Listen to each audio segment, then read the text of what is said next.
ఈ రోజే డౌన్లోడ్ చేయండి. మీ ఫేవరెట్ షోస్ చూడండి.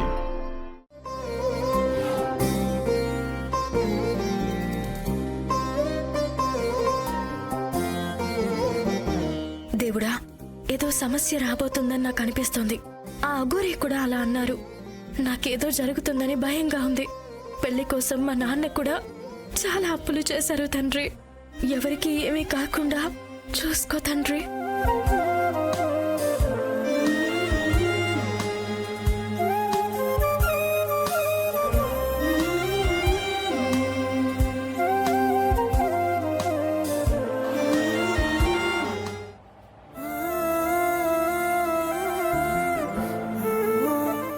One second,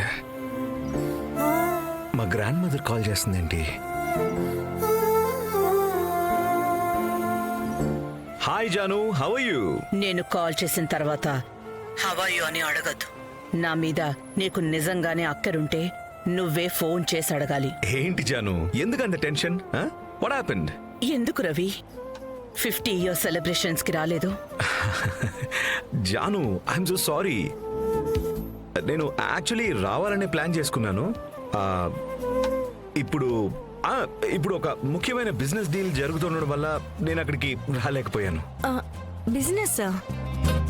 business డీలింగా? నాకు తెలియకుండా నీకక్కడ ఏం బిజినెస్ డీలింగ్ ఉంది? అది నీ పేరు మీద లండన్ లో ఒక హోటల్ కొన్నాను జాను. హోటల్? హోటలా? ఏముంటున్నావు రవి? ఎస్ జాను, చాలా నచ్చింది. లండన్ లో కూడా ఒక బ్రాంచ్ ఉంటే బాగుంటుందని నాకు అనిపించింది. అందుకే వెంటనే కొనేసా. ఓ పిచ్చి. నువ్వు ఊరికే ఆటలాడే పిల్లాడివని ఇన్ని రోజులు అనుకుంటూ ఉన్నాను. నేను నిన్ను చూసి పెరిగిన వాడిని జాను.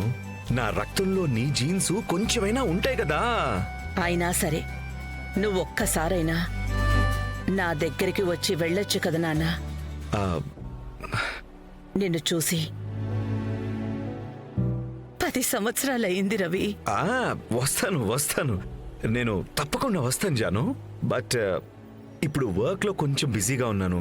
నేను ఒక 2 వీక్స్ లో తప్పకుండా వచ్చేస్తాను. 2 వీక్స్ అని చెప్పి 10 ఏళ్లు గడిపేశావు రవి. నో జాను, ఈసారి నేను తప్పకుండా వస్తాను. You don't worry, okay? నాకు నిన్ను చూడాలనిపిస్తోంది రవి. నాకు కూడా నిన్ను చూడాలని ఉంది జాను. అందుకే తప్పకుండా వస్తాను.